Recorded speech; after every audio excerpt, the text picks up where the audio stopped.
Hey everyone, Coach Powers here, and I'm bringing you another Lake of Fire update. So real quick, we're pretty much done filming at this point. We've just been, there's a lot of little insert stuff that you got to do, little reshoots and smaller stuff. But all in all, the major principal photography, all that stuff's done.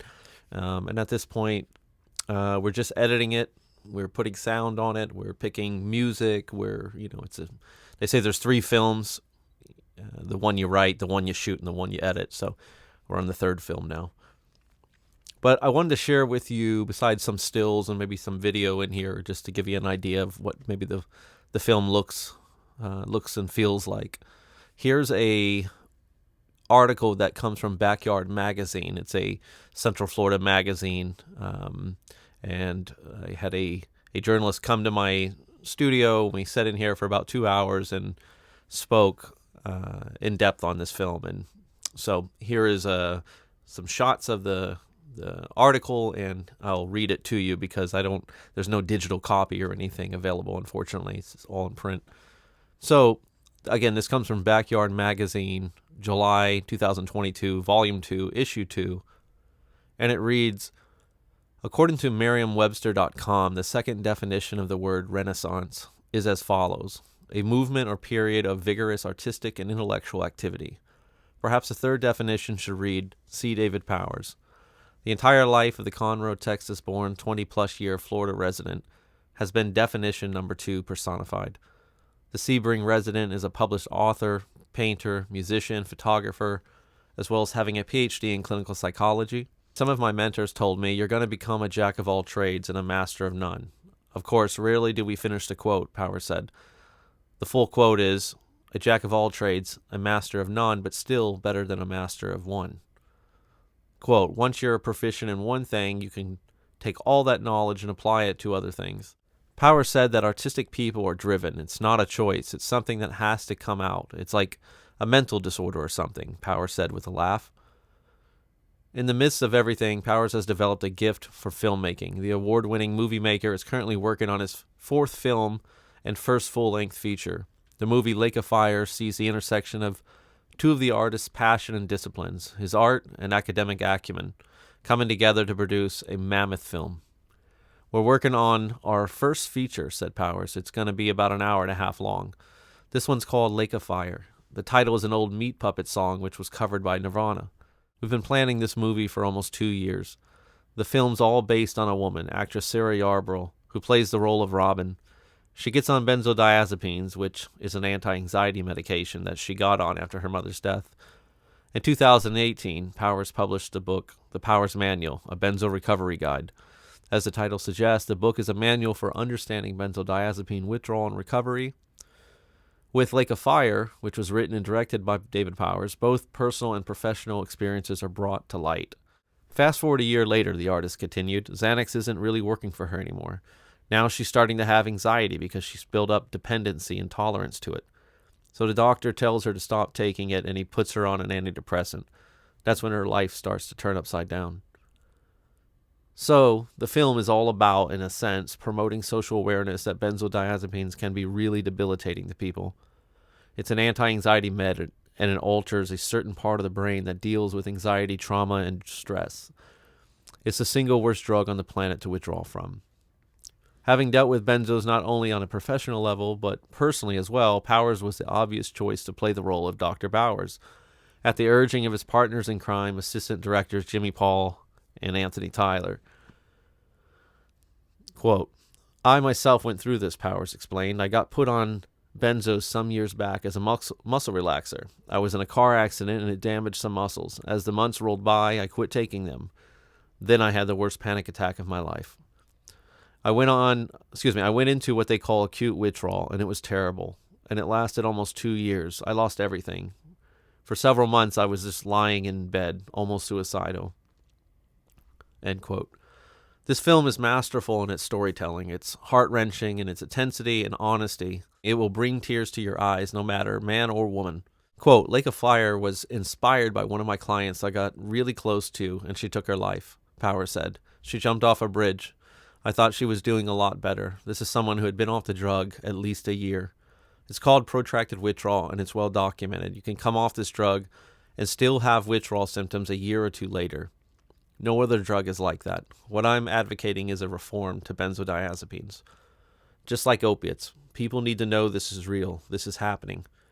With this movie, I get to help people validate their experiences going through it. It's the first movie of its kind. There's no movie like this on benzos. A movie has amazing power to allow us to vicariously live through something we never would have lived through otherwise. Powers and crew are in the editing process now. We'll spend the summer editing it, and hopefully we'll have it out by October, said Powers. The good Dr. Powers summarized how he managed to juggle so many things at once. I find that it's all about logistics, Powers said. You have to be a master of logistics. Manage your time very well. Everything has got to be in its right place, and if you can do that, you can do a lot. And end quote, end article. So that's it. That's the full article. I kind of butchered it reading it, but yeah, very thankful, very cool of the journalists to take the time and the paper and all that, the magazine, to do a story like this. And I think they did it justice. We had a big conversation. I knew they could only take a snip of what we were talking about, but I think they did a pretty good job summarizing everything.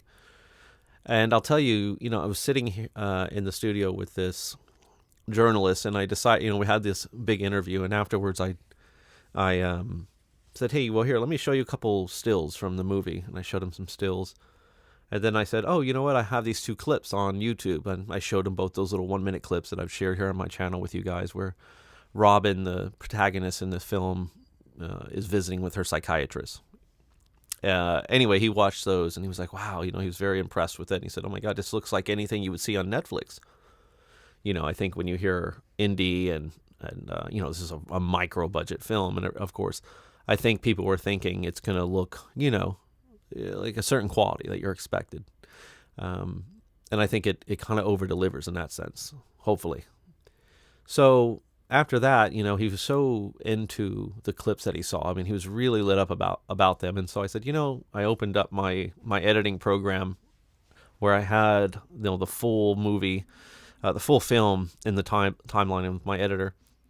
And I went to this scene right toward the end. It was it's probably the most dramatic scene in the film. It's that the lid blowing off scene in a movie, in a drama particularly. And I just showed him that. It was very rough. The audio wasn't great, and it was clunky. And I said, but I thought it would be kind of special. He was doing something special for me, so I thought, well, he'd probably appreciate this, which he did. And I said, here's a rough cut of this. And, it's probably 6 minutes long. And when it was over, I looked over, and he was just crying. I mean, tears running down his face. And it was an awkward moment because he got very embarrassed, and then I got embarrassed. And then I thought, oh, God, that's not the reaction I was hoping for. But I'll take it. I guess it is the reaction you're hoping for, but it wasn't what I was trying to do. I wasn't going to, make this guy cry. But he said, oh my God, I don't even know this film, but I've seen 3, those 2 clips which were basically, 2 minutes long. And I've seen now this 6-minute thing. And he's like, I can't believe I just had that emotional reaction. He said, this is going to be powerful. I couldn't imagine watching this all the way up to that scene, So yeah, it was very cool. I thought that was a pretty cool thing to have happen, a pretty cool response to something. So yeah, there you go, guys. There's an article. There's some shots and such, and I hope to have the film out by October. We're spending the summer just finishing a couple little shoots that we have, little reshoots and things like that you got to do. And then it's just editing, doing the audio, getting the score together, color grading. It's a big undertaking, but yeah, hopefully October we'll have it out, and I can't wait for you guys to see it. I think everybody over delivered, really. My only concern was that somebody's going to say it's not dark enough. I was suffering way worse than this, and I had akathisia for 2 years or something. It's like, yeah, guys, but I'm not trying to make a horror film. You know what I mean? There's got to be a balance in all of this, and I don't want to make something that's so horrific that And not everybody that goes to Benzo's even has that experience, you know. So I kind of took what I felt was the middle road of all of these experiences, Benzo's. You know, I found a good archetypal example of what a moderate to severe case, you know, our journey going through this looked like. So it wasn't a walk in a park, and it wasn't the absolute worst case scenario. Now, I'm open to making that movie one day, and I even told my team that, you know, I said, this as bad as it is, because there was times on the set, you know, where this actress is crying and things are going on. Like there was a scene where she walks out to check the mail, and, you know, the water sprinklers going on in the neighbor's yard, and it's hitting the mailbox, and it's just and but to her it's like almost like PTSD. It's almost like choppers are flying over, and she's just overwhelmed by it, you know. And so everything I was doing, you know, the cast and crew would be like just getting more enthralled into the film. Like, are you serious? This is what Benzo's does? Like that's, and I go, yeah, absolutely. I go, listen, this could get a lot worse, like a lot worse, you know. And so I would be open to in the future doing that other film, you know, this taking all the gloves off and saying, okay, you want to see the worst of the worst, here you go, you know. But I just didn't think that film, it didn't feel right now. And also it's hard to be optimistic when you're going to show something that gets to that extreme, you know. I mean, where's the hope? I mean, otherwise we're just watching a horror film I think people would just watch and feel triggered, and, you know, and just scare them. So I didn't want to do that. I wanted to bring the world, you know, to the stage, so to speak, to see what was going on here, give them a good sense of it. And then anyone going through it, they can relate to everything, and then see maybe how they can survive it, right? Because if you're going to lead someone through darkness, you got to lead them out. Okay, guys. Well, this is probably going to be the last update until I release the trailer for the film and then the film itself. So I don't think there's going to be a lot of stuff coming. Maybe we were talking about getting the crew together and doing like a little question and answers, or like a little mini interview thing, you know, just kind of talking about the film, like behind the scenes stuff. So that might be cool. But that's probably about it for now. All right, guys, thanks for your support, and, you know, let me know in the comment section what you think. If you like the video, give it a thumbs up, and I will talk to you guys soon. Godspeed.